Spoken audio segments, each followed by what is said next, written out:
سلام أنا اليوم فيديو تاعنا سرعات بالتقنا أبلعلي إيرترا سودان قبطي ترر تحقيقات يتير كبالو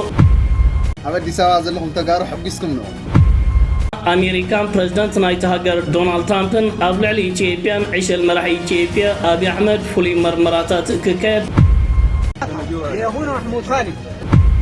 أبي معراب تقري حدقني من قصاصير له فينا كل الأمحرق تيلي ركبالو سرعات بالتقنا أبلعلي إيرترا سودان قبطي ترر تحقيقات يتير كبالو مرحب سلام بس سبرا مقليك ملالس ناوت كل ነገር አፈናምበ ሃይለ ፈናል ደኔና ክልት ተዋት ህዝብ ኮይና መፍለይ ይውዱ صمد كويتا صمد قدم انت اذا كنت كم حديث تقرم انت تباسنا نعرق صبغ تسرحنا خان مرق نتزس قرنا تريد سقم قلت خونكاس كم حدا قلصن سلام تازي ناي بيني كي مسلكاتكم ناي بركت بركت بركت بركت بركت بركت ولا سب سلام تاي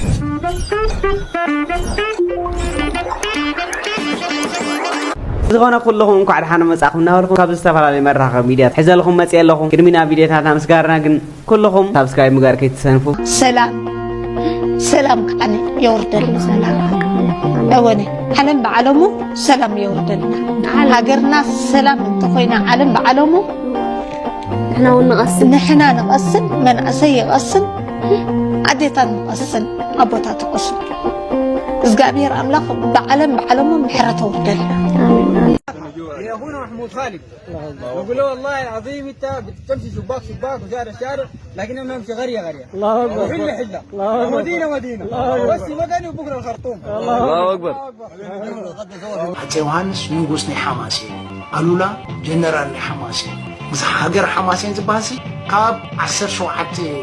مودات 10 شخص لزمن سكاب طليان زعاتو زنبره زي ناي تغرينيا وي سلطاني زبال اسو حماسي ما كولوس صعد زغاي اتي ناسو سبيريتوال موتا دبر بيزن او معه نزغلو تغرينيا زم حدركا تتصحف حق اندابا زبخلال حقي هنا بزرعي كلا عقبا بنبزان كارنشن سحارت لقجوا شوعت عصوا زبات حقالو انت تصحفوا ابز حقزي زخونه تغرينيا زوف ولا خب تنبين امصا ولا خب رايمصا مثلالو اب إيرترا تيسا وسد جبر وسد يلوس مثلكم سبت حقي تتصحف ام حسب اب تግራይ تزعبي ودابي نيغازياو او حيان مرحنتيهم زبولوتو بقعات زلوو كحسب زغلو مرح زغلو منسى تجارو أبالات غازيان أبالاتنا لو بدرجة مرحلة مسانا شرحو فيات بقى عنا انت يجبون منسى لذا سي تيوم تجارو كم دي تجراي أب بقى تعشمو زي أبزي توتو شقير أب كم 5 لازل أقوم يكون أب تجراي تسفالو فتحالو لو تير هوا خمتي ህዝብ ትግራይ ዝሓልፎ ዘሎ ነገርስ መወዳእታ ኣሎ እትና ኢትዮጵያ በኢትዮጵያ ዘሎ ሽግር ግን መወዳእታ እዩ ወላዝ ጋቢር መጪው አይፈታሉ ስለዚህ ሲንታ ሁሉኩም ለለ ዚዮም ተጋሩ ናይ ትግራይ ኤሊት አንጻር ሰራዊት ኤርትራ ተወቦት ይመሳይ ዶኸም ዝሎ ገለች በብሮ አቋርጡ ህወሓት ተቋርጡ ዚናይ ጽዲ ወስዋስ ደውተቡ በዚናይ ኩናት መንፈስ ከብቅዕ ከላል ወላ ክትዋጉ ተደልኩም ዓቅም ይብኩም ከም ዝስሪልኩም ዚ ደደጋጊምኩም አብየር ፍራሰቢልን ሰራዊትልን ከምዚልን አይትእመኑ ሓደገኛ ዛንታ በቃ ነብሱም እንዳታለልኩም ነዚ ኩሉ መልስ ያወዲዮም ወላቱቲ ትነግሩን ነብሱም ትነግሩ ወይ ናይ አፖሎግዛይዲዮም ናይ ሰራይ ምሁራቲና ዝበልኩም የገለዘዝ ነግሩኩም ዛንታ አሚንኩም አይትሙቱ ሙማታ مسنكال يليكم وي كم زحج دقيقكم وزلهم مدكا يليكم كم زقدمتي 500 يوم ولا ذات تግራይ كاب حماسين كاب تفلي كل جزء 130 عامت كوين له 130 عامت اب تግራይ حريسو بقى زي نعمت مولو زمغبو زوتو تግራዋይ ዳርጋ ያለ በጀካ አብዝ ወልቃይት ነበረ تግራዋይ ገሪፍካ በሙሉ ዳተሰደ ወይ ብረዲየት እንዳሆነ በገለይዝ ነበር ነርለክ ሐምዘ ኮሎግ ዛይ ሰራይ ዝባህሉ ጨውሮ ማበርታ ዘሎቲ ትግራይ ዘሎ ኮሙ ደኻንታይ ነው حجس تاخذ لكم سجدفو تفتحله تقلله زي أنصار إيرترا أنصار سراويتنا أنصار قال زقبر بنت أشمينا حزبي حزبنا إحنا في نجح مسنجل كل نجر نقبرها نقبرنا بتشيل نحنا كم جمرت جمرنا وسواس القاسم كتشيلو حيرس لعلوا إيه تشيل عندي فتحنا يتيت عشان خنس زي وجه السهم يهم بعلهم بقى مزيد وتم إلي توم إلي توم جنا بقى بتناي كينات منفس بتناي تسلي منفس بتناي إيجو منفس أنت حبكم تفوتوا منفس السو أقارتو نعاقمون حجتون بقايوانا كلام تدخل تقراواي ترى السامي راح نجي بعلهم تاكل زخونة شوالي زخونة حيلي زخونة يتزنبر جنزبون يلا أدي سوا زلهم تجارو أبى أدي سوا زلهم تجارو حبيسكم نوم لا حكي مريم من بتعبي الحبيسة ما يزوي مالك نا نافتي بصحو هاي كودكمن نافتي بصحو مالتي بس حتى فلوتات يوم نمل كم زنور سنستيا كم زينا برقيكم حزن خم زينا إلهم بصحو نجر أوتم بس حتون رئينا منا انتا إزبال استالينسي ناتي ناي قص ناي تقراواي استأفي إنيلو تقراواي من مخانو قصو خاو قصو زفلتس الفي ناي مالت تحماق نزا خزارو يليخون كن وي بمالكع وي بخزا انتن كي جهاري يليخون كن نقر قن ريخم مانهم سكاو كومن تقمطوهم زخانتي فوتوتات قدمه مالت بسرختهم زنورو سبات سي تقارديو ما يكونوا نزبلسي افوتو افتي كومن تقمطونهم تم فوتوتات قالي ان نيجيريا مسدا قالي ان زعت عميمن كم زيدن قالي ان شرو زي انت عايز بحال قلبيج تقونينن قدمه اقونيناتن ادانچ ابابي قالي انت غوالاوي ون غزع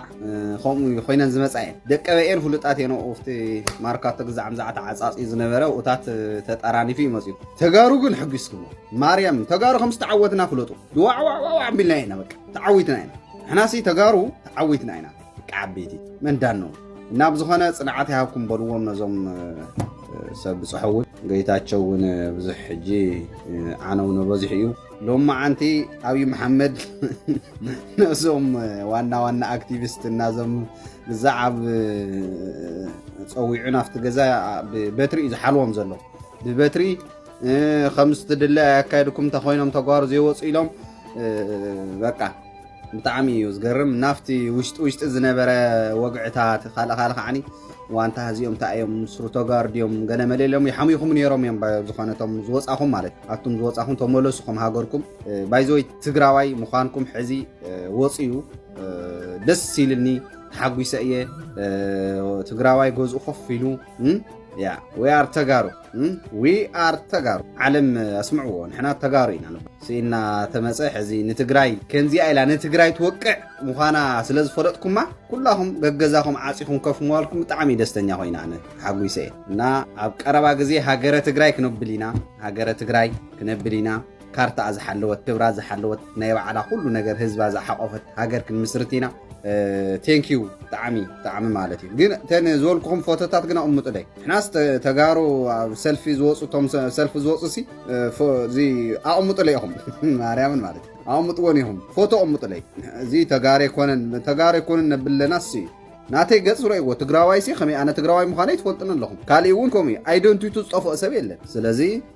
አውዚ እንትንወሉ ወይ ደሞ ካልእ ብሕማቕ ኢለይኮንኩን ብሓፈሹ ግን አነ ትግራዋይ ብዓይነይ ሪኤ ከምዚ ገይረ ይፈልጠይ زي تقراي دي كونني لكم زي اري فولتي لك عبيتنا خم زي ايا هاي تحازلنا قاوا امريكان بريزيدنت نايت هاجر دونالد ترامبن ابلع ايثيوبيان عيشل مرح ايثيوبيا ابي احمد فولي مرمراتات ككاد تمالي صوعيتات قريبو يركبالو امريكا نز فولي مرمراتات ككاد صوعيتات زغربت ابي ايثيوبيا فريز بحال زتفلالي ناي سولار مسارحيتات ناب امريكا زاتو ات ناي سولار مسارحيتات اقديمو اب تشاينان فيتنام من فريق ناب ايثيوبيا كنزاتو دحري بوغن ايثيوبيا بيلو ناب عداغاتات منغست امريكا كم تقرب اب امريكا زتفلالي تكالات سولار زفري دحر زغربو كستاتيو منغست امريكا اب لعلي ايثيوبيان مرحنا يتهاجرن طبو زخنا مرمراتات كاد تمالي وسانتات يحلف زركب كم زفلت امريكا ኣሜሪካ ኣብ ልዕሊ ዝተፈላለዩ ሃገራት ዓለም ቁጠባዊ ጥዕንቶን ከምኡውን ናይ ቀረጥ ወሰኽን ብምግባር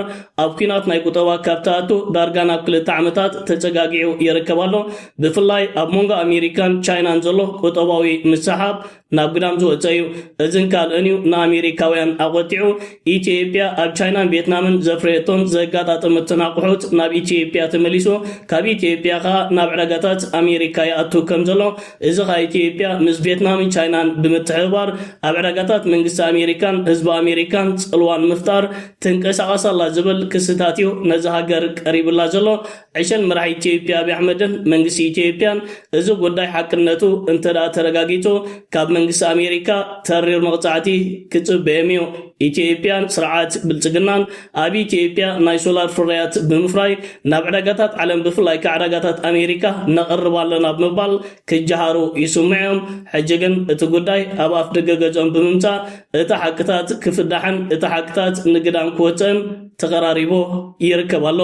እዚ ጉዳይ ኣብ ኢትዮጵያ ዝህልዎ ጽልዋ ዓብን ኣዕናውን ክኸውን እዩ ክቡራ ተኸታተልቲ ካብ ጉዳያት ኢትዮጵያ ከይወፃና ብልጽግና ኢትዮጵያ ብስርናይ ነብሳ ኺኢላ ሰርናይ ሰደት ትገብራላ ብምባል ንማሕበረሰብ ዓለምን ህዝቢ ኢትዮጵያን ክሕሱ ተራእዩ ነይሩ 47,000 ቶን ስርናይን ከምኡውን መሸላን ዝፀዓነት መርከብ ናይ ኣሜሪካ ካብ ኣሜሪካውያን ሓረስቶት ዝተዋፅእ ናብ ኢትዮጵያ የቕንዕ ከም ዘሎ ትማሊ ወፂኡ ዝርከብ ዘሎ ዜናታት ሓደ ካብቲ ኣገራሚ ምዕባለታት እዩ ስርዓት ብልጽግና 47,000 ቶን ሰርናይን መሸላን ካብ ኣሜሪካ ከቐበል እዩ እዛ መርከብ ድሮ ካብ ኣሜሪካ ተበጊሳ ናብ ኢትዮጵያ ተቐንዕ ከም ዘላ ነቶም ኣብቲ ሃገር ዝርከብ ዘለው ልዕሊ 21 ሚልዮን ህዝቢ ተጸበይቱ ህፁፅ ረድኤት እዚ ዝውሃብ ከምዚ ዓይነት ሓገዛት ካብ ሓረስቶት መንግስቲ ኣሜሪካ ዝተዋፅአ ልዑል ግደን ተራን ከም ዝህልዎውን መንግስቲ ኣሜሪካን ሓረስቶት ናይቲ ሃገርን ተስፋታቶም ገሊፆም ይርከቦ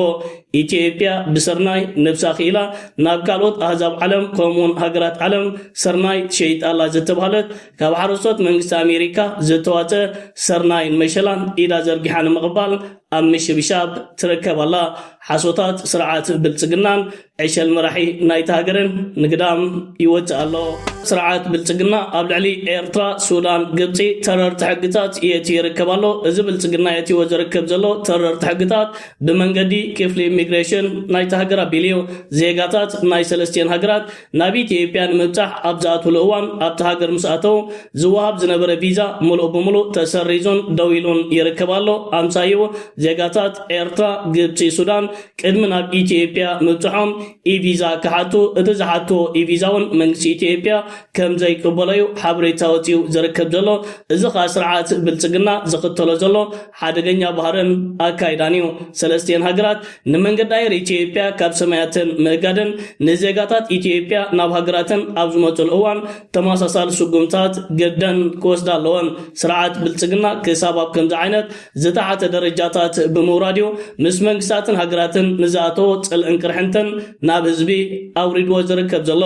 ኢትዮጵያ ኣብ ልዕሊ ዜጋታት ኤርትራ ከምዚ ዓይነት ስጉምታት ምግባር ካብ እትጅምር ዳርጋ ናብ 3 ዓመታት ተጸጋጊዑ ይርከብ ኣሎ ክፍሊ ኢሚግሬሽን ኢትዮጵያን መንገዲ ኣየር ናይቲ ሃገርን ናይ ኤርትራውያን ዜጋታት ንብረት ኤርትራውያን መክልባት ድሕሪ መብዝሑ መንግስቲ ኤርትራ ቆራፅን ተሪርን ስጉምታት ምውሳድ ንመንገዲ ኣየር ኢትዮጵያ ካብ ሰማያቱ ኣጊድዎ ነይሩ እቲ ተሪፉ ዝርከብ ዘሎ ዝዓበየ ስጉምቲ እዘን 3 ሃገራት ብፍላይ ከዓ ኤርትራን ሱዳንን ንመንገዲ ኣየር ኢትዮጵያ ገድን ካብ ሰማያትን ክእግዱ ኣለዎን ስርዓት ብልጽግና ዝኽተሎ ዘሎ ከምዚ ዓይነት ሓደገኛ ኣካይዳ ተሪር ምላሽን መቕጻዕትን ስለ ዘድልዮ ኩናት ኣብ ክልል ኣምሓራ ቀፂሉ ይርከብ ኣሎ ብመሐመድ ተሰማ ዝምራሕ ሰራዊት ትማሊ ኣብ ክልል ኣምሓራ ሓድሽ ወፍርን ዘመተታትን ጀሚሩ ኣሎ እዚ ትማሊ ዝተኻየደ ወፍርን ዘመተታትን ኣብ ክልል ኣምሓራ ስርዓት ብልጽግና ዓበይቲ ስዕረታት ይስከም ከም ዘሎ ወጋዕውያን መራኸቢታት ናይ ፋኖ ጸብጻባት ይዘርጋሕ ኣሎ እቲ ዓብ ኮይኑ ዝርከብ ዘሎ ዜና ግን 296 ሰራዊት ፌደራል መንግስቲ ኢትዮጵያ ካብ ቦታ ናብ ቦታ ዝንቀሳቐሱ ዝነበሩ ካብተን መካይን ብምውራድ ዳሃዮም ጠፊኦም ተሰዊሮን ይርከብ ኣሎ እዞም ሰራዊት ብሮቶምን ኣጽዋራቶምን ኣብ መካይን ብምግዳፍዮም ነናብ ዝጥዕሞም ቦታታት ተበታቲኖም ዝርከቦ 296 ሰራዊት ኣብ ሓደ መዓልቲ ብከምዚ ዓይነት ኣገባብ ክብተን ምክልኻል ናይቲ ሃገር ኣብ ቀራና መንገዲ በፂሑ ይርከብ ከም ዘሎ ካብ ዝዓቢ ምስክርነት የለን መራኸቢታት ናይ ክልል ትግራይ ምስ ሰራዊት ትግራይን ሕወሓትን ቅርበት ዘለዎም ውልቀ ሰባት እውን ነዚ ዜናታት ብጽሑፍ መልክዕ ኣብ ገጻት ፌስቡክ ኣስፊሮም ኣለዉ ፋኖውን ብተመሳሳሊ ንምጥፋእ ናይዞም 296 ሰራዊት ፌደራል መንግስቲ ኢትዮጵያ ጸብጻባት ብምስራሕ እቲ ሰራዊት ኣብቲ ዓውደ ኩናት ካብ ምምራቕ ሓሊፉ ኣብ ዘካይዶ ከምዚ ዓይነት ምንቅስቓሳት ክጠፍእ ምጅማሩ እቲ ኣብ ክልል ኣምሓራ ዝካየድ ዘሎ ኩናትን ኣብ ኢትዮጵያ ነጊሱ ዝርከብ ዘሎ ስርዓት ብልጽግና ኣብቲ ናይ መወዳእታ ደረጃታት ከም ዝበጽሐ ብምሕባር ንስርዓት ብልጽግና ጸራሪካ ካብ ክልል ኣምሓራን ካብ ኢትዮጵያን ንምጥፋእ ዝግበር ዘሎ ምንቅስቓስ ይሕይሉ ክቕጽሎ ምዃኑ ፋኖ ምዝ ኩናት ተታሒዙ መግለጺታት ዘርጊሑ ዝርከብ ብልጽግና ንክልተ ሰሙናት ኢሉ ዝኣቶ ኩናት ክልል ኣምሓራ መዋጽኦ ሲእኑሉ ይርከብ ክሳብ ሰራዊት ካብ መካይን ዘዘልሂሉ ኣብ ምብትታን በፂሕሎ መካናይዝድ ኣርሚ ናይ ኢትዮጵያ ከም ትርእይዎ ዘለኹም ሌተስት ዝተብሃላ ካብ ቻይና ዓዲጉ ዘምፅአን ብዙሓት ናብ በንሻንጉል ጉሙዝ ዘጸጊዑ ነይሩ ሰማዕተይ ምክንያቱ ኩርሙዝ ሒዘ ናብ RFS ደኻ ወይ ከዓ መሓሚቲ ደፊኡ ሙሉእ ሱዳን ክሕዝ እዩ ኢሎም እዮም ተጸቢዮምዎ ነይሮም ብዙሕ ነገር እዮም ኣሕሊፎም ነይሮም ግን ኩሉ ነገር ፈሪስዎም ህዚ ድልድል እናሰበረ ምህዳም ጀሚሩ ኣሎ ዓብይ ኣሕመድ ድልድል እናሰበረ ህድማ ብፍላይ ከዓመ ዘን ዘይተተንከፋ ዚኣተን ክሰርሓ ይስርሓ እውን ይፈልጠን ዓብይ ኣሕመድ ንታን ድልድል መፍረስ ግን ተጠቂሙለን ኣሎ ካብተን ሓደሽቲ ዝመጻ ኢሎምዎን ግን ሒዝዎን ይሃድም ከም ዘሎ ፈሊጥና ኣለና ኣብ ቤንሻንጉል ጉሙዝ ዘለው ናይ ተቃዋምቲ ሓይልታት እውን ብዙሕ ዝኾነ ዓወታት ይረኽቡ ከም ዘለው ኢና ሰሚዕና ዘለና እዙይ ብጣዕሚ ደስ ዝብል እዩ እዙይ ሓደ ዓብይ ዓወት እዩ ኣብ ኩሉ ኣብ ሙሉእ ኢትዮጵያ ዓብይ ኣሕመድ ወጊኦም ወእዮም ዝብል እንድሕር ሰሚዕኹም ብጅቡቲ ይኹን ብሶማልያ ይኹን ብኬንያ ይኹን ብደቡብ ሱዳን ይኹን ብሱዳን ይኹን ብዝኾነ ይኹን ጥራሕ ተወቂዑ ሰራዊት ኢትዮጵያ ይበተነለን ተሰሚዕኹም እዙይ ናይ ጽምዶ ፍረ እዩ ፍረ ጽምዶ እዩ ናይ ፍረ ጽምዶ ዘምጽኦ እዩ ዝኹለይ ምክንያቱም ሕብረት ዓብይ ሕብረት ተፈጢሩ ስለ ዘሎ ኣብ ሓደ ቦታ ዝርከብ ዓወት ናይ ኩልና ዓወት እዩ ኣብ ሓደ ቦታ ዝርከብ ክሳራ እውን ንኹሉ ክሳራ እዩ እናበልኩም ብኣርከስቱ ኣገደስቲ ዝኾነ ማሽናት የርሕቁ ከም ዘሎ ናፍቱ ናይ ኣባይ ግድብ ኣከባቢ ነጊሮምና ኣለዉ ሰማዕተይ ንቐጽል ኣብ ኣዲስ ኣበባ ሓያል ራዕዲ ተፈጢሩ ኣሎ ሰማዕተይ ኣብ ኣዲስ ኣበባ ሓያል ራዕዲ ተፈጢሩ ኣሎ ሓደ ንምንታይ እዮም ዘይወፁ ንምንታይ እናቐጥቀጥኩም እናፈራራሕኩም እንድሕር ዘይመጺኹም ወየውልኹም ነጋዶ እንተኮይንኩም ኩሉ ነገር ግብሪ ክነብዝሐልኩም ኢና ገዛ ኽራይ ክነብዝሐልኩም ኢና ክነእሽገኩም ኢና በቃ ንሳቶም ዝፈርሕሉ ነገር ዘይገበርኩም ዝብል ብጣዕሚ ይናፈስ ስለ ዘሎ እቶም ኣብኡ ዝነብሩ ዘለው ተጋሩ እውን ሕማቕ ደኾን ክገብሩና እናበሉና ምፍራሕ ኣትዮም ኣለዉ ሓደ ዓብይ ነገር ከዓመ ኣብኡ ኣብ ኣዲስ ኣበባ ወረቐት እናተበተነ ሓዲሩ ስለ ዝነበረ ልክዕ ከምትና ኢሃፓ ለካ ውሽጥና ኣትዮም ከጥፍኡና እዮም ኣውዚ እውን ንህው እዮም እናበሉ ብጣዕሚ ሓያል ራዕድን ፍርሕን ተፈጢሩ ከም ዘሎ ኣብ ኣዲስ ኣበባ እውን ሰሚዕና ኣለና ሰማዕተይ ቶሎ ኢኹም ትርእዩኒ ዘለኹም ምንታይ ቶሎ ኢልኩም ስለ እትወፁ ዳታ ኸቢሩና ገለመለ እናበልኩም ቶሎ እናበልኩም ዝርዝር ከይንዛረብ ንምንታይ ኣይተንው ሓዮ ስለ እትብሉኒ እዩ ግን ኣብ ኣዲስ ኣበባ ወረቐታት ተበቲኑ ከም ዝነበረ ፒያሳ 4 ኪሎ 6 ኪሎ ናብ ቀበና መኸየድ ኣከባብታት ኣብኡ ከባብታት ተበተነ ወረቓቐት ነይሩ ኢሎምዎ ብዙሕ ንዓብይ ኣሕመድ ዝወቀስ ጀኖሳይደር ኢኻ ዝብል ነገራት እዩ ነይሩ እዙይ ብጣዕሚ ኣብ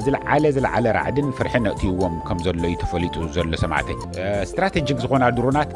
ትፈልጡ ዲኹም ተኣምኑ ዲኹም ተን ድሮን እንትንብል ተለና ሕዚ ዘን ኣጥፊቶ ጠፊ ወይ ከዓመ ኣብታ ዝሓለፈት ቪድዮ ዝነገርኩኹም ኣይኮነን እዘን ድሮን እዚአን ብጣዕሚ ክቡራት እየን ካብ 38 ክሻ 40 ሚልዮን ሓንቲ ድሮን እየን ዘውፅኣ ዝገርመኩም ሰማዕተይ 40 ሚልዮን ዶላር ኢና ንዛረብ ዘለና ዘውፅኣ ድሮን እየን ኣብ ሓደ ሰሙን ውሽጢ ሲ ሰለስተ በቃ ደሚርካ ብቻ ሓደ ሰሙን እውን ሕልፍ ተብልካዮ 4 ድሮናት ተወቂዐን ተሓምሽሸን ከም ዘለዋ ኣብ ሱዳን እዩ ተፈሊጡ ዘለና እዙይ እውን ብጣዕሚ ሓያል ዝኾነ ጭንቅን ራዕድን እዩ ፈጢሩሎም ዘሎ ምክንያቱም ተን ድሮናት ዘለዎ ዓብይ ኣሕመድ ሓደ ውሕዳት እየን ተን ዓበይቲ ድሮናት ብፍላይ ዛ ኣከች ዝበሃል ክልተ እየን ነይረንኦ ክልቲአን ተሓምሽሸን ከም ዘለዋ ተፈሊጡ ኣሎ ያው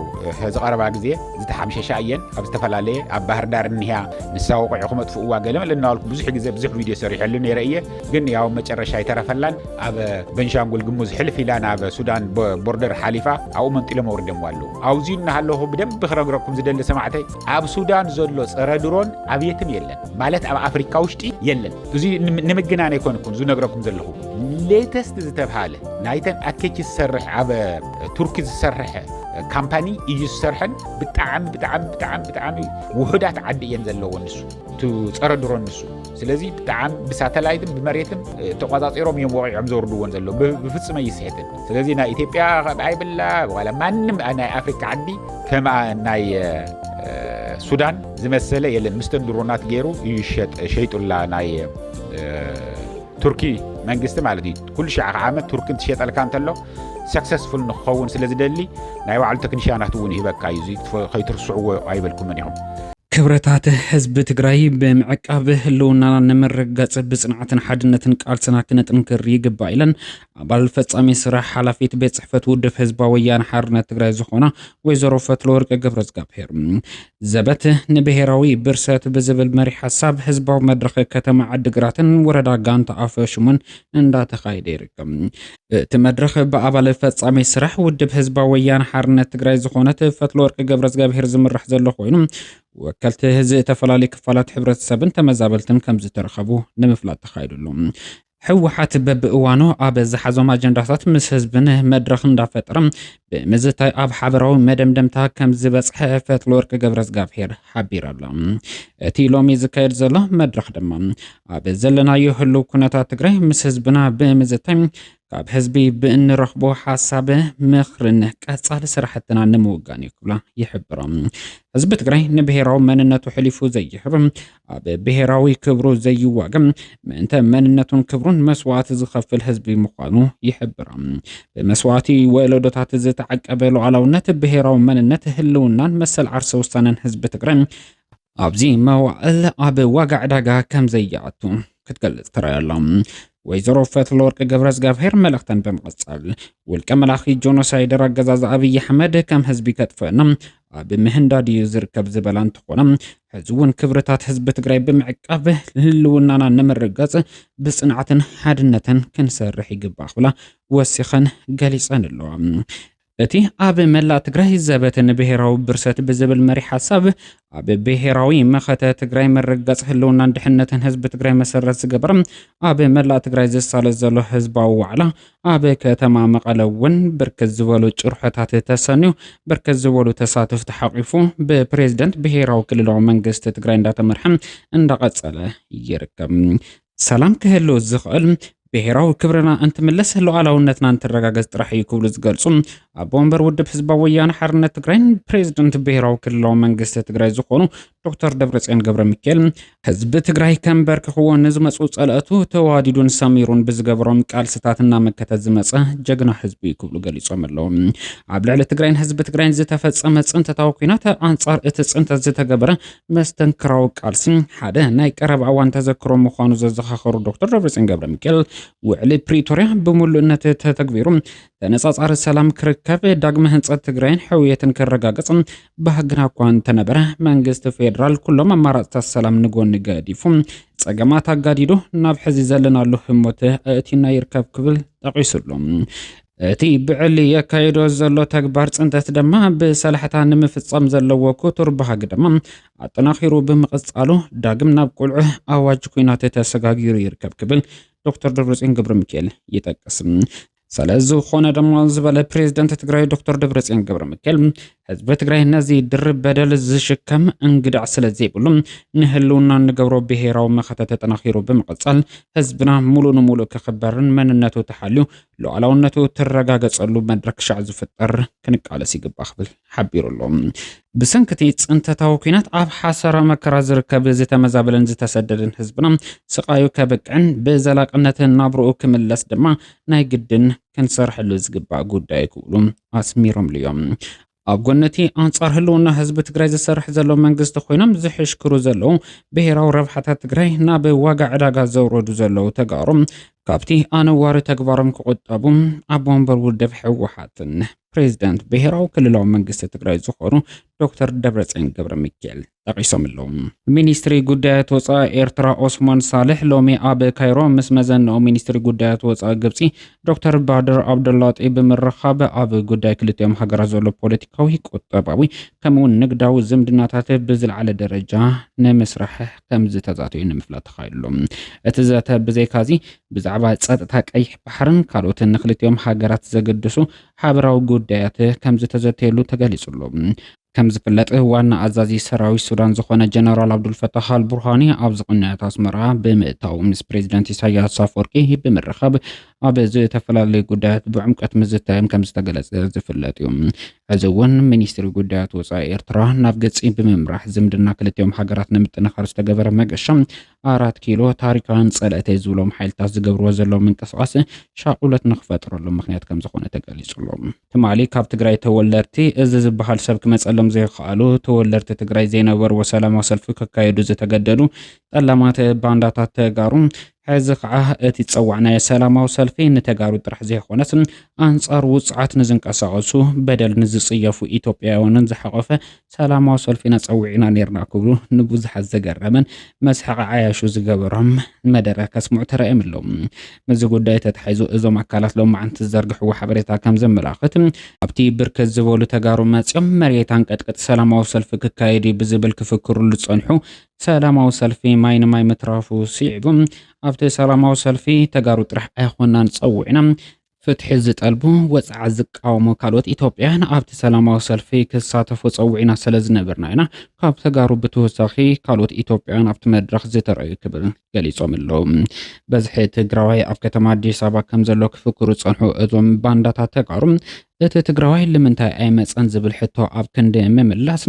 ኣብቲ ሰልፊ ዝተረኸቡ ተወለድቲ ትግራይ ዘይኾኑ ተወለድቲ ካልኦት ብሄራት ወፃዓ ስለ ዝፅየፉ እዮም ተሰሊፎም ምሳና ክብሉ ኣዘራርባ ሓሳብ ከንፀባርቑ ተራእዮም ኣለዉ። ሓይልታት ፋኖ መስተንክራዊ ዓወት ከም ዝሓፈሱ ተገሊጹ። ኣብ ከባቢ ደጋዳሞት ፈረስ ቤት ከቢድ ዝተባሃለ ኩናት ትማል ክካየድ ከም ዘርፈደ ንምፍላጥ ተኻኢሉሎም። ዝወፁ ሪፖርታት ከም ዘመላኽቶም ሓይልታት ሰራዊት ፋኖ ብርክት ዝበሉ ኣፅዋራት ካብ ሓይልታት ብልፅግና ከም ዝመንዝዑ ዝተገለጸ እንትኸውን ብልፅግና ካብ ሓይልታት ፋኖ ብተደጋጋሚ ንዝፍንዎ ዘሎ መጥቃዕቲ ንምምካት ድማ መካናይዝድ ሓይል እንከይተረፈ ኣብ ከባቢ ደጋዳሞት ኣዋፊሩ ኣንጻር ሰራዊት ፋኖ ክዋጋእ ከም ዘርፈደ ተገሊጹሎም። ይኹን እምበር ብጋዕ ግልጠም ዝምካሕ ስርዓት ብልፅግና ኣብዚ ኩናት እዚ መካናይዝድ ሓይል ዋላ እኳ ተሰለፈ ካብ ወተሃደራዊ ኪሳራ ክድሕን ከም ዘይከኣለ እዮም ካብ ክልል ኣምሓራ ዝወፁ ዘሎ ሓበሬታ ዘመላኽቱ። ሓይልታት ፋኖ ካብ ቀረባ እዋን ጀሚሮም ዝፍንዎም ዘለዎ ኣዝዮም ፅንኩር ዝተባሃሉ መጥቃዕትታት ኣብ ልዕሊ ብልፅግና ከቢድ ዝተባሃለ ዋጋ የኽፍሉ ከም ዘለዉ ንምፍላጥ ተኻኢሉሎም። ስርዓት ብልፅግና ኣብዚ ሕዚ እዋን ብሓይልታት ፋኖ ዝገጥሞ ዘሎ ከቢድ ወተሃደራዊ ኪሳራ ኣብቲ ክልል መዓልያ ዘይብሉ ሰራዊት ከዋፍር ዋላ እኳ ተፈተነ ብዘይ ዝኾነ ለውጢ ዝቐፀለ እንትኸውን ፋኖ ምስ ሓይልታት ትግራይ ጽምዶ ምጅማሩ ስዒቡ ድማ ተወሳኺ ርእስ ሕማም ኮይኑዎ ከም ዝርከብ ዝወፁ ሓበሬታ የመላኽቱ። እቲ ኣብ ደጋዳሞት ዝተረኣየ ወተሃደራዊ መጥቃዕቲ ሓይልታት ፋኖ ድማ ሓይልታት ብልፅግና ቅድሚ ሕዚ ንፋኖ ብሹም ሽፍታ ከነኣስቦ ንዝፍትንዎ ዝነበሩ ፕሮፓጋንዳ ወፍሪ ዝቐየረ ዝተባሃለሉ ወተሃደራዊ ኪሳራ ክጉልበቡ ክኢሎም ኣለዉ። ካብ ምዕራብ ትግራይ ዘስክፍ ዜና ተሰሚዑ ብልፅግና ብርክት ዝበላ ነፈርቲ ኩናት ኣብ ሰማያት ምዕራብ ትግራይ ክዝንበየ ገብር ከም ዘሎ ተገሊጹሎም። ብፍላይ ኣብ ዝሓለፉ 3-4 መዓልትታት ተመሳሳሊ ምንቅስቓሳት እስካዕ ሎም መዓልቲ ይረአ ከም ዘሎ ፍልፍላት ዝለኣኹልና ሓበሬታ የመላኽት። እዘን ነፈርቲ ኩናት ኣብ ምዕራብ ትግራይ ዝገብሮ ዘለዋ ምንቅስቓስ ዕላምኡ እንታይ ከም ዝኾነ ንጹር ኣይኮነን። ቅድም ክብል ብድሮናት ኣብ ምዕራብ ትግራይ ሰፊሕ ምንቅስቓስ ከካየድ ፀንሐ ስርዓት ብልፅግና ሕዚ ድማ ነፈርቲ ኩናት ናብቲ ከባቢ ብምውፋር ህዝቢ የርዕድ ከም ዘሎ ንምፍላጥ ተኻኢሉሎም። ሓይልታት ብልፅግና ኣብቲ ከባቢ ብርክት ዝበሉ ሰራዊት ካብ ምውፋር ብተወሳኺ ዘብዕተ ከዘ ብዝብል ዝተደራጀወ ናይ ጥፍኣት ሓይሊ ኣብ ምድርጃውን ምጥንኻርን እውን ብርክት ዝበለ በጀት ተሰዲዑ ይስራሕ ከም ዘሎ ንምፍላጥ ተኻኢሉሎም ኣብ ምዕራብ ትግራይ ብርክት ዝበሉ ግፍዕታት ክፍጽሙ ጸንሑ ከም ኮሎኔል ደመቀ ዘውዱ ዝበሉ ውልቀ ሰባት ድማ ኣብቲ ዞባ ህዝቢ ኣብ ጎኖም ክስለፍ ዝተፈላለዩ ጻዕርታት ዋላ እኳ እንተገበሩ ውጽኢት ከምጹ ኣይከኣሉን ገለ ኣባላት ዘብዒ ተከዘ ድማ ዝሓዝዎ ኣጽዋር ብምሻጥ ነቲ ከባቢ ለቂቖም ይጠፍኡ ከም ዘለዉ ንምፍላጥ ተኻኢሉሎም ደጋራሞት ናይ ጎጃም ከባቢ እዩ ኣብ ጎጃም ሓያል ውግእ ይካየድ ኣሎ ትማል እውን ዝወዓለ እዩ ሕዚ እውን ይካየድ ዘሎ ኣብ ዝተፈላለዩ ከባቢታት ኣምሓራ ውግኣት ዝካየዱ ዋላ እንትኾኑ ናይ ደጋራሞት ግን ፍልይ ዘብሎ ጎጃም ሙሉእ ብሙሉእ ተቆጻጺርና ኢና ኣምሓራ ክልል ሙሉእ ብሙሉእ ተቆጻጺርና ኢና ኢሎም ዘውርዩ ዝነበሩ ጸላእቲ ህዝቢ ትግራይ እቲ ብማዕዶ ብወረ ፕሮፓጋንዳ ነፊሖም ብናይ ሚድያ ማሽናቶም ህዝቢ ታሊሎም መደናጊሮም ኣፍሪሖም ካሊእ ናይ ሚድያ ስራሕቲ ከዓ መታለሊ ኣብ ኣዲስ ኣበባ ሰልፊ ገይሮም ህዝቢ ትግራይ ንምድንጋርን ንምርዓድን ተሓሲቡ ዝተገበረ ምዃኑ የዝርዮ ኣብ ኣምሓራ ክልል ኣይኹን ትውግእ እምበር እቲ ኩናት ኣብ ኣምሓራ ዝኸር ዘሎ ሓፈሻዊ ትግራይ ንምሽናፍ ዝገብርዎ እዩ መሕለፊ ዝሰኣኑ እሕልፉና እንዶ ኢሎም ዝልምኑ ምዃኖም ክንርኢ ከለና ትግራይ ናይ ምስዓር ትግራይ ናይ ምብርካኽ ጉዳይ እምበር ኣብ ልዕሊ ህዝቢ ኣምሓራ ከምኡ ዓይነት ነገር ክፍጽሙ ደልዮም ከም ዘይኮነ እዩ ዝወስድ ብርግጽ ኣምሓራ ከጥፍእ እየ ኢሉ ይሓስብ እዩ ኣብዪ ኣሕመድ ቃል ብቃል ባዕሉ እውን ነጊሩና ኢሎም በዓልታ የደንደኣ ነጊሮምና ከም ዝነብሩ ረሲዐ ማለት ኣይኮነ እቲ ጉዳይ ናይ ትግራይ ጉዳይ እዩ ክብል ከለኹ በዓልታ እየ ዝበልዎ ኣብ ግምት ዘይእተኹ ኣይኮነን ኣምሓራ ይኹን ኩሉ ብሄር ብሄረሰብ ክጠፍእ ናይ ኣብዪ ኣሕመድ ድልየት ምዃኑ ኣብዪ ኣሕመድ ክልተ ሰብ ሰለስተ ሰብ ኢትዮጵያ ተሪፎም ንስኻ ናይ ኢትዮጵያ ንጉስ ኢኻ እንተኢሎሞ እንተሰጊዶሙሉ ማለት ኢትዮጵያዊ ሃለወ ዘይግድሶ ምዃኑ ተግባር እንዳረኣና መፂና ኢና ኣብኡ ኣይኮነን ትሕቶ እዩ እቲ ሕቶ እቲ ጉዳይ ዝኸውን ትግራይ ናይ ምቕባር ትግራይ ናይ ምጥፋእ ካብ ገጽ ምድሪ ክነጥፋኣኩም ኢና ኢሎም ንተጋሩ ቅድሚ ሕዚ እውን ይብልዎ ዝነበሩ ሕዚ እውን ዝብልዎ ዘለዉ ምዃኑ እዚ ንምርግጋጽ ኢቱ ዝብሎ ዘለኹ ማለት እዩ ትግራይ እንተጠፊኣትሎም ዝተረፈ ርእሰ ድኒኑ ዝግዛእ ምዃኑ ይፈልጥዎ እዩ እታ ፍጹም ዘይትግዛእ ኣብ ልዕሊ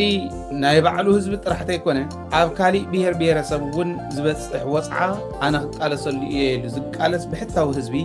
ትግራይ ይኸውን ኣብቲ ከባቢና ምክንያቱ ክቃለስ ከሎ ህዝቢ ትግራይ ነፃ ሃገረ ትግራይ ክምስርት እየ ኢሉ ኣይነበረን ኣብ መጀመርያ ማዕርነታዊ ሓድነት ኢሉ ኸይሉ ተሕዚ ንሕና እንፈልጦ ናይ ወለድና ግዜ ጥራሕ ኣይኮነን ቅድሚኡ ዝነበረ እውን ብሄር ብሄረሰባት ሰላም ክረኽቡ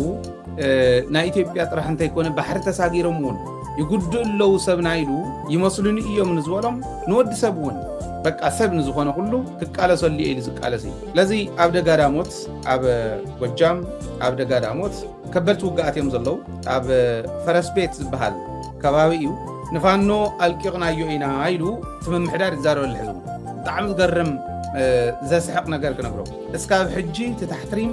ጠጠወ የበለን ነገር ግን ምምሕዳር ናይቲ ከባቢ ንዝተፈላለዩ ሚድያታት ኣልቂቕናዮ ኢና ንፋኖ እንዳበለ ብስልኪ ኣብ ዝተፈላለዩ ሚድያታት ሪኢኹም ኣለኹም ኣልቂቕናዮ ይብል እሞ እቲ ህዝቢ ግን ንምንታይ ዳኢኹም ትትኩሱ እንተልቂቕኩምሞ ይብል ማለት ፋኖ እንድሕር ዘይሃልዮ ብዝዩ ንምንታይ ዳኢኹም ትትኩሱ እንታይ ዘትኩስ ኣለኩም ትኩሉ ተኽሲ ንሰምዖ ዘለና ድኣ ካብ ምንታይ ዝመፀ ኢሉ ይሓትት ህዝቢ ሰራዊት ኣብዪ ኣሕመድ ከዓ ንወይኑ ዋትም ሰብ ኣይከኣልናን ሓገዝ ወይ ለኣኹልና ወይ ከዓ ክንወፅእ ኢና ኢሎም የጨናንቕዎም ኣለዉ ካብ ጎጃም ማለት ሓገዝ ለኣኹልና ካብ ካሊእ ግንባር ካብ ካልኦት እዝታት ይምፁ ማለቶም ኣብዪ ኣሕመድ ካብ ኣድማ ብተናን ካብ ፖሊስን ካብ ምልሻን ለኣኹሎም ዝብል ትእዛዝ ከም ዝሃበ ኣምሓራ ናይ ኣምሓራ ክልል መንግስቲ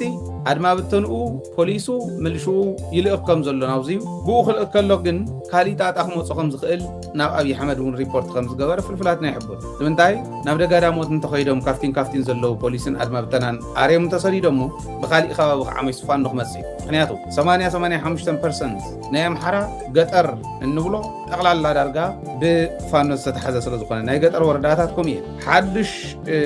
ሰልጣነ ክእትዉ ከም ዘለዎም ፃውዒት የቕርቡ ኣለዉ ሕዚ ኣብዘን ክልተ መዓልቲ ትማልን ምቕሪ ትማልን በብኸተምኡ ፖስት ዘይተገበረሉ ይነበረ ሓድሽ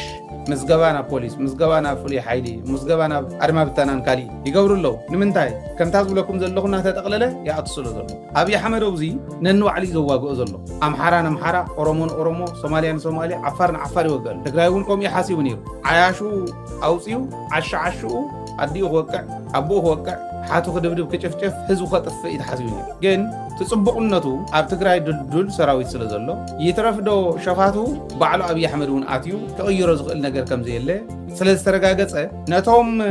جبؤهم كمال وخشعهم كمال أزغلو جبؤهم مملئ تخون نخال كم مفتر حليفة أب تقرأي خالي سلواز فتر نجار يلا كم جمر يا جميل سك حزيز أو إحنا زياني سلام يعني لازم سلام دلوقتي نجار جد أبصر سيهاجر كون الله ويلو أمانه زي أي حيز غير سوايو زي أنا جيرو بمرلو مالتي كنينا أكل كتاتلو خمس اللو رايو زي أصل لازم نجارهم بق أدر نسيقهم نمنتاي أبنا إثيوبيا ختمات هاتي مرزون وين عم خكركم شنو أتوهم وين إحنا زولنا يوم يسمعون ما نمسهم زولكم مستمع سب يلا نيتوان سلاز در نسيقهم زولو حدزي ادخل أي در نسيقهم زولو دبرت يعني يلا معدي أبس مرايز الله ولا تشعو أيتوا إن زي بصرون سلازين سمعهم لكم سناني يوم شجري لنا أنا كنت سرحت سرحين بس مراين يريدهم حسيهم أبصرحين يرو أبينا عدي عبد الله كم يقرأ عدو 5 مرح كم يقرأ منقص 5 مرح زملكات نعوم باب لما أنه ما يكون دبرت أنت رخب يترخب زولو يلا من يرخب من يرخب تقرأ توصل بريزيدنت يمدلين بريزيدنت رخيبه فايس بريزيدنت أو زيولو بريزيدنت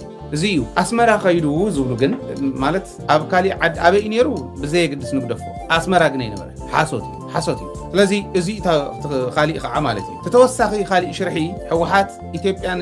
خطفتني أتخرج زلايلهم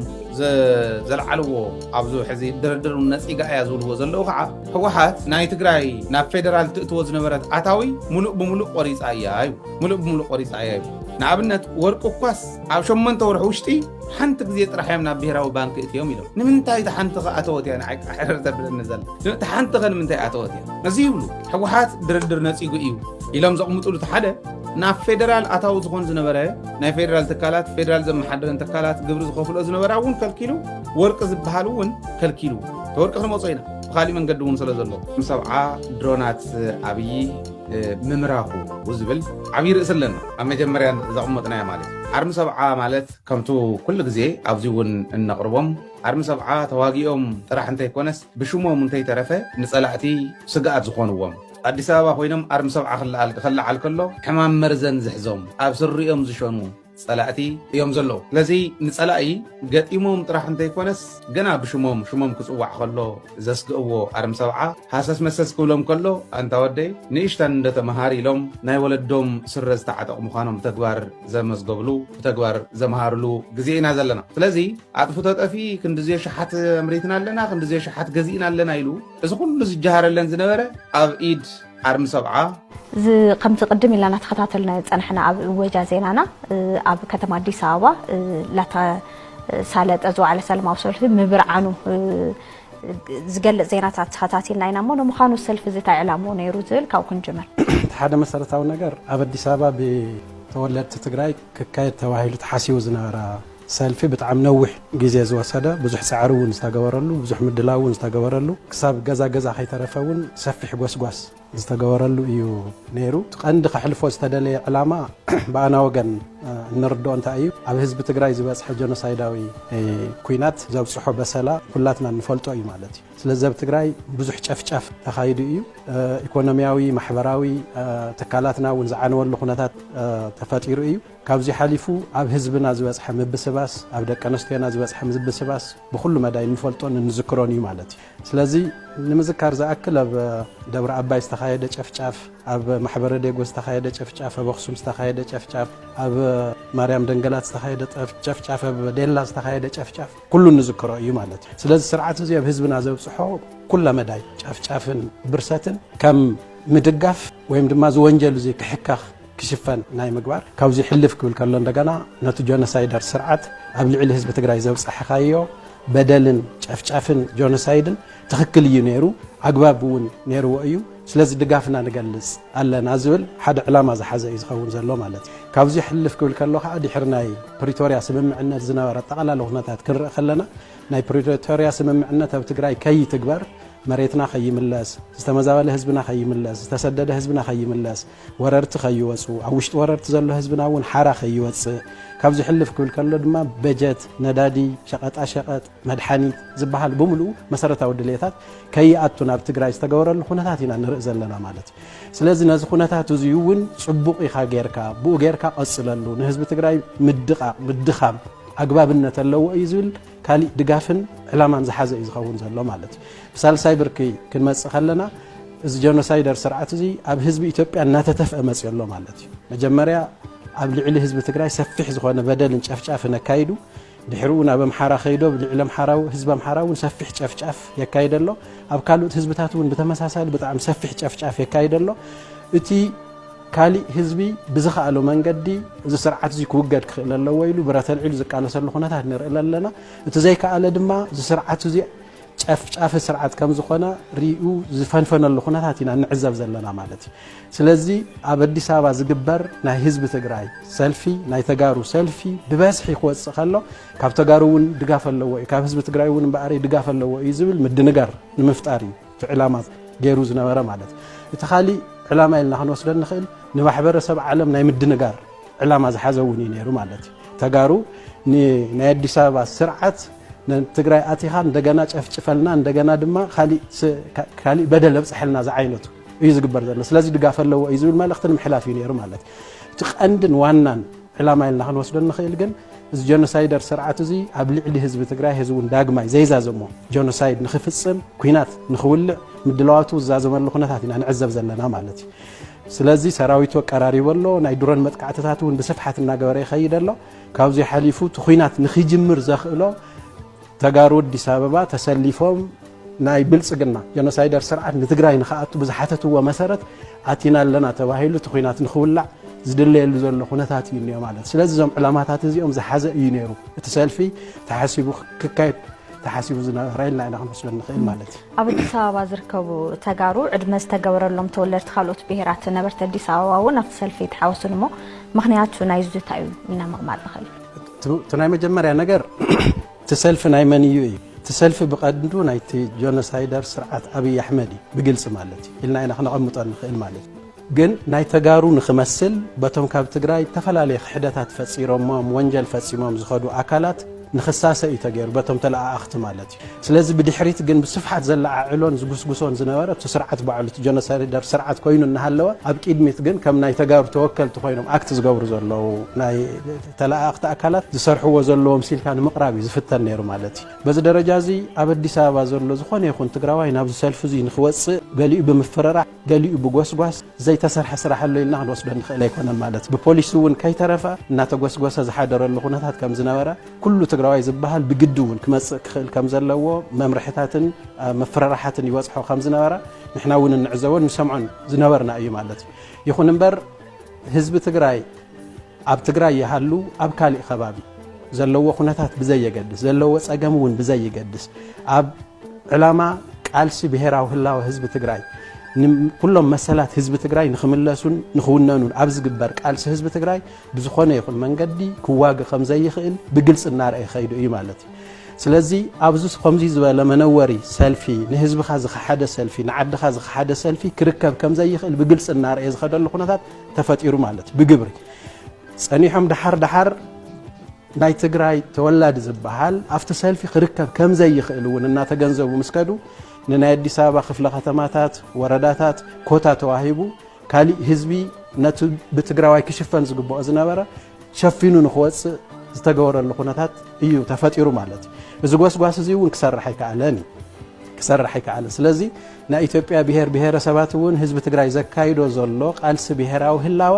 ድጋፉ ዝገለጸሉ ኩነታት ኢና ንርኢ ማለት እዩ ኣብ ጎኒ ህዝቢ ትግራይ ከም ዝኾነ ብግልጽ ኣርየሎ ብምንታይ በቱ ዝተጎስጎሰሉ ደረጃ ናፍቲ ሰልፊ ብዘይ ምውፃእ ማለት እዩ سلازي كوناتات حاميقو عقم سيينو تزي كوينو نزي سرعات زي عخخ زولو كوناتات ون بقلص ارئينا لو مالتي سلازي انتاي دا يتغيرني كافتي زتعراري توم كابزي تفلالي منقد زخدو كحدتلنا خنوسدو من نخيل اكالاتن ناتاتهم غاشا جاغريتاتن بخالي ملكو اخا تغديدوم زمصفتي تغارو ون زي كونو مالتي نافت سلف زوصلو